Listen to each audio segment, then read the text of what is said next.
tayong tinatawag na subtraction sentence. Pakiulit nga. Subtraction sentence!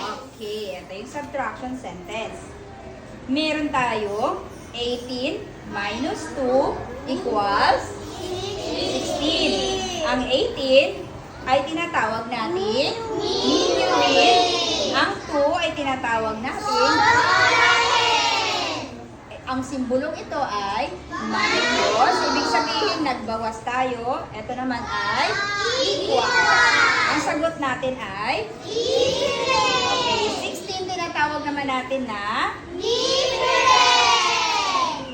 okay. So, naintindihan ba? Oh!